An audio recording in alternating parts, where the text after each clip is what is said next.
Growing up, I wasn't taught about money. Personal finance was a completely foreign concept. That all changed when I turned 19 and stumbled across a book that would quite literally shift the trajectory of my financial life. It became the agent of my curiosity about building and growing wealth. Starting then enabled me to support myself when I moved to Canada on my own at 26. It gave me a foundation, it gave me choices, and most of all, it gave me peace of mind. And that journey all started with 3 books. Books that didn't just offer inspiring stories or financial jargon, but taught me how to think about money, investing, and long-term financial growth. Today, I want to walk you through those 3 books, break down what each one taught me, and why I believe they're essential reads for anyone starting out in personal finance.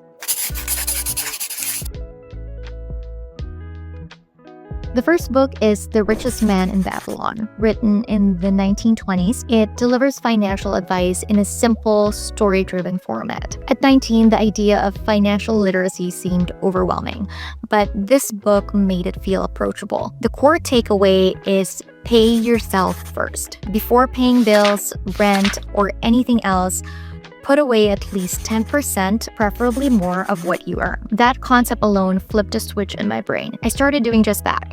Even if it was a small amount, I made it non-negotiable. I treated saving like a fixed expense. It also taught me to distinguish between wants and needs, and to stop justifying every impulse buy as a necessity. Another key takeaway is don't invest based on hype or trust people who don't know what they're doing. There's a story in the book about a man who loses his savings by trusting a bricklayer to buy jewels. It's funny in a cautionary way, but also deeply relatable. Perhaps what I liked most was how the book framed money management as a discipline that anyone, regardless of income level, could learn. It made wealth feel accessible and not exclusive. The second book is The Intelligent Investor. Once I had some savings, the next step was figuring out what to do with that money. And that's where this book came in. This book helped me understand that investing is about owning parts of real businesses and thinking long-term. One of the most powerful concepts in this book is the story of Mr. Market. Graham paints the market as a moody business partner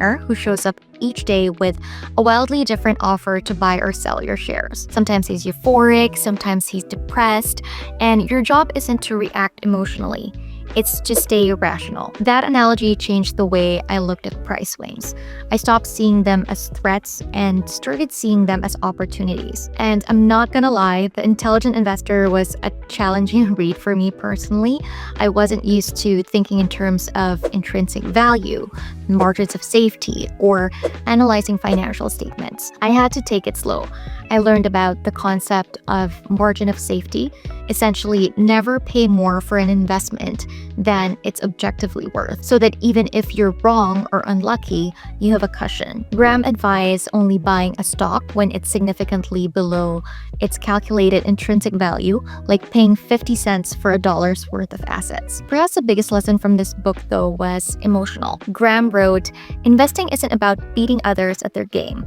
It's about controlling yourself at your own game." This is a reminder that the real challenge in investing and personal finance isn't outsmarting the world. It's mastering your own habits and emotions. Discipline, patience, controlling impulses, these are the superpowers of an investor. It made me realize that I could have all the stock analysis techniques in the world, but if I panicked when the market dipped or got greedy when it surged, I would sabotage myself. This book helped me see investing as a slow, steady game, one where consistency matters more than hype. The third and last book is The Little Book of Common Sense. By the time I came across this book, I already understood the basics of investing. But over the years, one thing I've learned about myself is that I prefer an approach that's simple, sustainable, and stress-free. I wasn't really interested in spending my evenings deep diving into stock picks or decoding financial statements. I just wanted a system I could stick with, and that's exactly what this book offered. Bogle, the founder of Vanguard, basically pioneered the idea of index fund investing.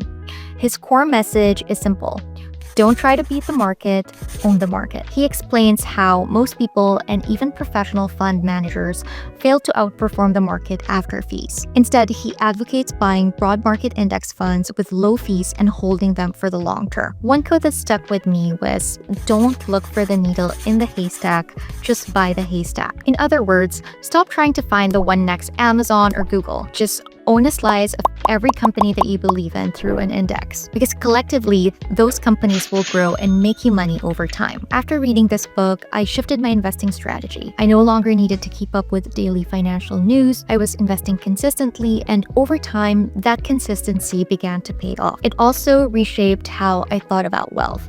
Investing wasn't about making flashy moves or chasing quick wins. It was about showing up month after month and letting time do the heavy lifting. Looking back now, I see a clear progression. The Richest Man in Babylon taught me that no matter how small, I had to start saving and respecting my money. Then The Intelligent Investor came along and gave me a philosophy of investing, a way to think about risk, return, and human psychology. I learned how to evaluate opportunities and, more than anything, how to temper my own behavior so I wouldn't be my own worst enemy. Finally, Bogle's Common Sense Investing gave me a practical strategy that ties it all together with simplicity. It's been a few years since I picked up those books. My financial life today isn't flashy, but I have zero debt, a growing investment portfolio, and most importantly, options. Options to take time off work if I need to, all without panic about money. And while I didn't always get it right and still don't, these books gave me a financial foundation that allowed me to support myself, move to a new country, and build a life where I have options. And that to me is real wealth. This sounds strange to say out loud, but I never really aspired to be extremely wealthy.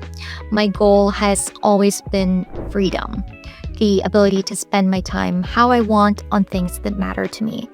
And that kind of freedom doesn't require tens of millions. If there's a takeaway from my story, it's that financial change is possible for anyone, even if you're starting from a place of ignorance like I did. It might start by reading a book, or watching a video, or having an honest conversation with yourself about money. It won't happen overnight, and it doesn't have to. Whether you're 19 or 39, it's never too early or too late to start your financial freedom journey. Maybe your version of these books is different, but what matters is that you start. Thank you for watching, and I'll see you next time.